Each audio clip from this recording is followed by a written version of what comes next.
Good morning student. अब तक हमने बात की, हमारा जो विषय था एक फूल की चाव, उसमें सियाराम शरण जी ने बहुत ही अच्छे रूप से एक पिता की भावनाओं को यहाँ पर व्यक्त किया है। एक पिता किस तरह अपनी पुत्री को बचाने के लिए प्रयत्नशील है, वो तरह तरह के नए नए उपाय ढूंढ रहे हैं। सबसे पहले तो वो जो गांव में महामारी फैली हुई थी, उस महामारी से ही अपनी पुत्री को दूर रखने की उन्होंने कोशिश की, परंतु वो असफल रहे। पुत्री घर के अंदर नहीं रुक पा रही थी और बार बार बाहर खेलने चली जा रही थी।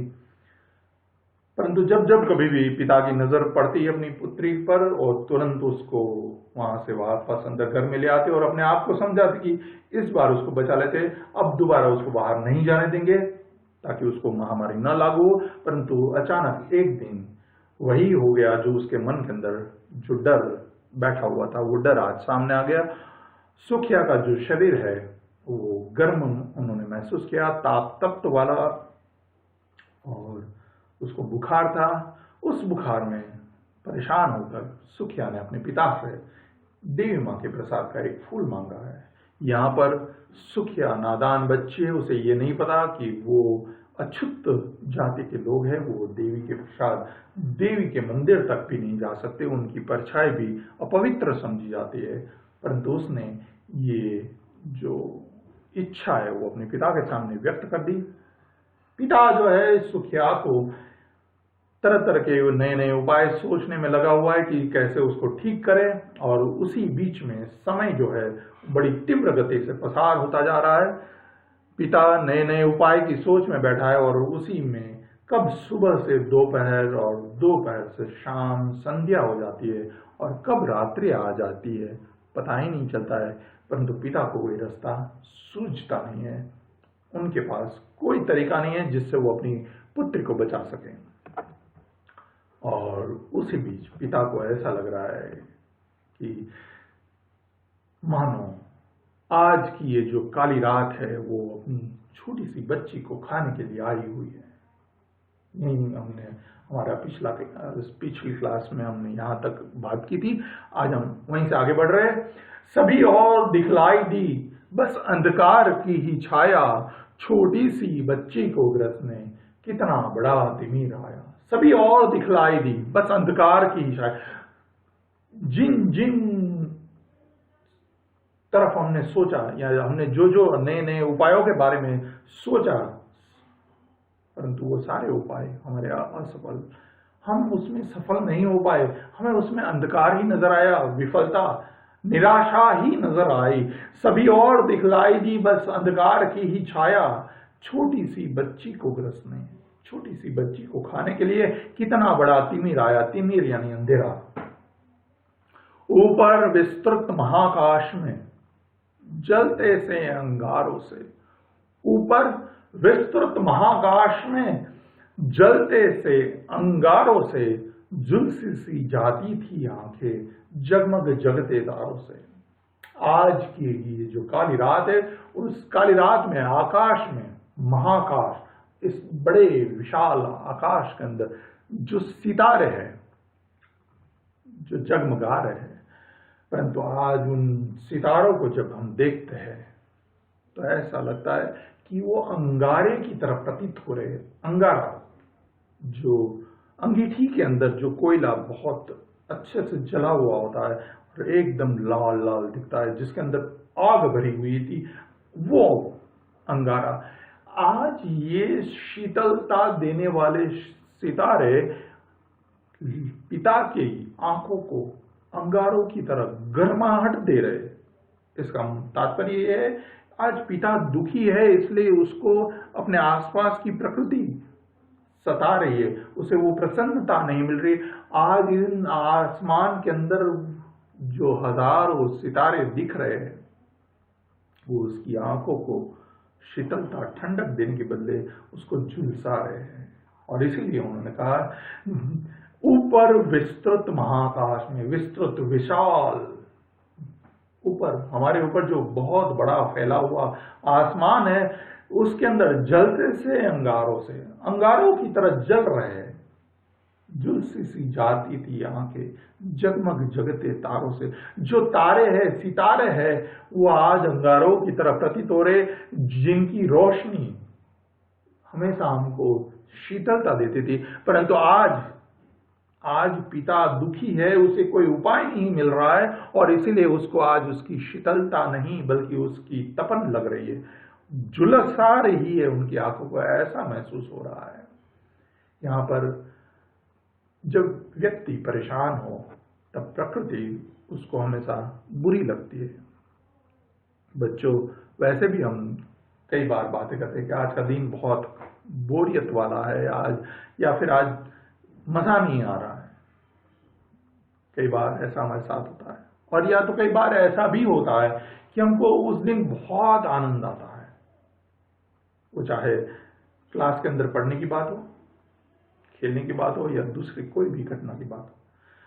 हम जब प्रसन्न होते हैं, जब मनुष्य प्रसन्न होता है, तब उसको अपने आसपास का पूरा माहौल अच्छा लगता है। परंतु जब वो दुखी है, तब उसे अपने आसपास की अच्छाई भी बुराइयों में परिवर्तित दिखाई देती है। तब उसको किसी भी अच्छी चीज में अच्छापन नहीं नजर आता, वो हमेशा उसको परेशान करता है, ऐसा लगता है। इसलिए जब हम खुश होते हैं तो हमारे आसपास का प्राकृतिक वातावरण हमें अच्छा लगता है, और जब हम दुखी हो तो हमें हमारे आसपास का वातावरण बुरा लगता है। यहाँ पर पिता जो है वो दुखी है, उसे कोई उपाय नहीं सूझ रहा है कि वो किस तरह से अपनी पुत्री सुखिया को बचाए, और उस कारण आज उसको प्रकृति के वो छोटे छोटे सितारे जो हजारों लाखों करोड़ों मील हमसे दूर है, उनकी रोशनी भी आज उसको तपन दे रही है। और वैसे अगर हम खुश हो तो हम दोपहर की धूप में भी अगर चले जाए खेलने के लिए, तो उस समय वो धूप हमें चांदनी रात की तरह शीतलता प्रदान करती है। तो यहाँ पर सोच पर निर्भर करता है।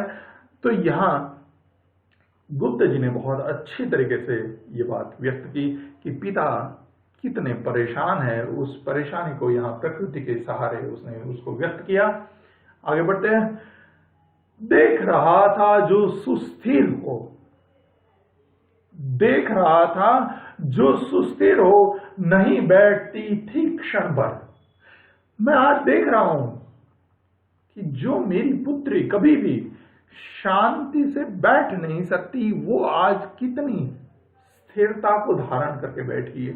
देख रहा था जो सुस्थिर हो, सुस्थिर, स्थिर, शांत, अच्छा, अच्छे से, शांति से, शांति को धारण करने वाली जो मेरी पुत्री है ही नहीं, हमेशा चंचल, इधर उधर उछलने कूदने वाली जो मेरी पुत्री सुखिया है, वो आज कितनी शांत होकर शांति को धारण करके बैठी है। नहीं बैठती थी क्षण भर, एक पल भी वो कभी भी शांति से बैठ नहीं सकती, वो आज पूरी शांति धारण करके कैसे बैठी हुई है।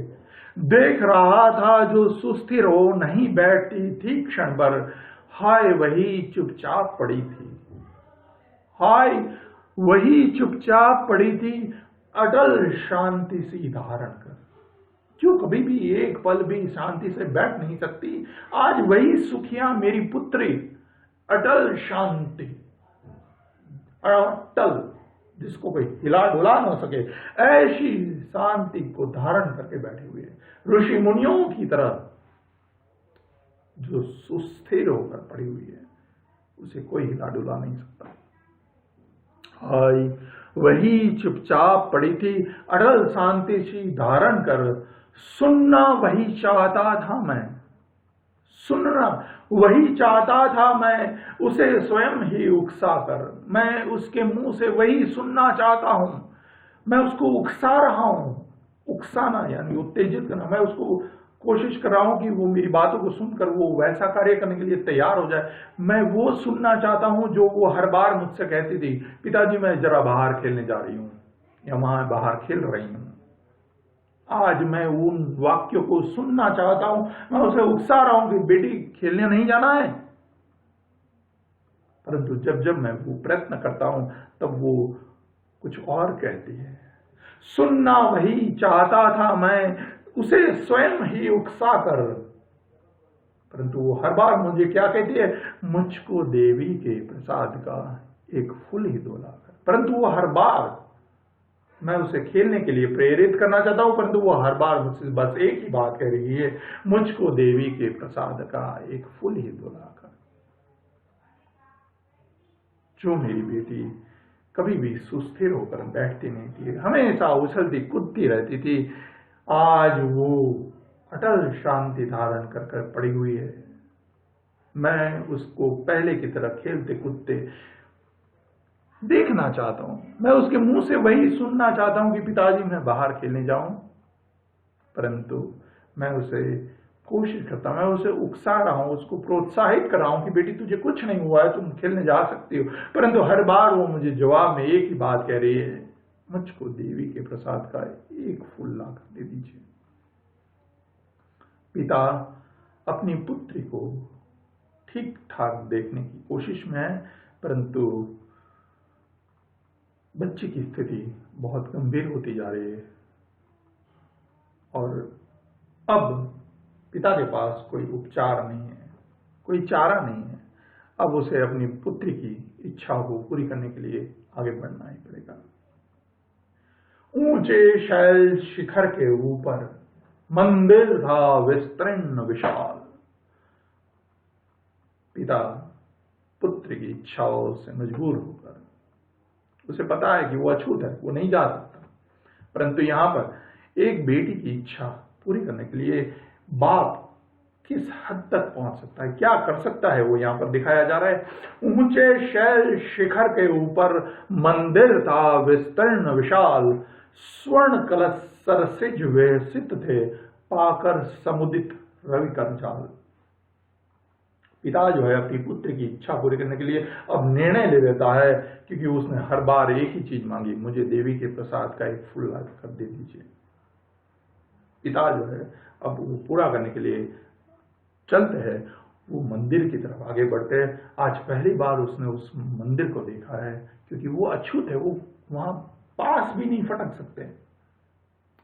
ऊंचे शैल शिखर के ऊपर, शैल शिखर पहाड़ के ऊपर, पहाड़ बहुत ऊंचा है, ऊंचे शैल शिखर के ऊपर मंदिर था विस्तीर्ण विशाल। बड़े से ऊंचे से पहाड़ के ऊपर एक बहुत बड़ा भव्य मंदिर है, विस्तीर्ण विशाल, विस्तीर्ण फैला हुआ और विशाल बहुत बड़ा। ऊंचे पहाड़ के शिखर के ऊपर एक बहुत भव्य मंदिर है। स्वर्ण कलश सरसिज विहसित थे, स्वर्ण कलश, मंदिर के ऊपर सोने के कलश लगे हैं जो सरसिज विहसित थे, जो बहुत ही खूबसूरत लग रहे हैं, जो देखने वाले को चकाचौंध कर रहे हैं। स्वर्ण कलश सरसिज विहसित थे, सुंदर दिख रहे हैं, पाकर समुदित रवि करजाल। मंदिर के ऊपर लगे हुए सोने के कलश जब रवि कर, रवि मतलब सूर्य, सूर्य की कर, कर मतलब किरणें, सूर्य की सुबह की किरणें जब उन सोने के कलश पर गिरती है और वो जैसा रिफ्लेक्शन देते हैं, ऐसा लग रहा है कि मानो पूरा मंदिर जो है स्वर्णिम है, सोने से बना हुआ मंदिर हो, ऐसा लग रहा है। स्वर्ण कलश सरसिज विहसित थे, पाकर समुदित रवि करजाल। दीप धूप से आमोदित था मंदिर का आंगन सारा। ऊंचे पहाड़ के ऊपर बहुत बड़ा विशाल मंदिर है, जिसके ऊपर सोने के कलश लगे हुए, और वो कलश जब सूरज की किरणें उन पर गिरती है, उनको पाकर वो बहुत ही और ज्यादा खूबसूरती बढ़ा देते हैं वहां की। और वहां पर दीप धूप से आमोदित था मंदिर का आंगन सारा। दीप और धूप हर जगह पर प्रज्वलित किए गए हैं, और उससे पूरा जो आंगन है, वो पूरे आंगन में उसकी खुशबू आपको मिल रही है। दीप धूप से आमोदित था, आमोदित यानी सुगंधित, दीप धूप से आमोदित था मंदिर का आंगन सारा। हर जगह दीप और धूप प्रज्वलित होने की वजह से खुशबूदार माहौल है। गुंज रही थी भीतर बाहर मुखरित उत्सव की धारा। गूंज रही थी, लोग गाने गा रहे, उसकी जो गूंज है, आवाज गूंज रही थी भीतर बाहर, मंदिर के अंदर और मंदिर के बाहर।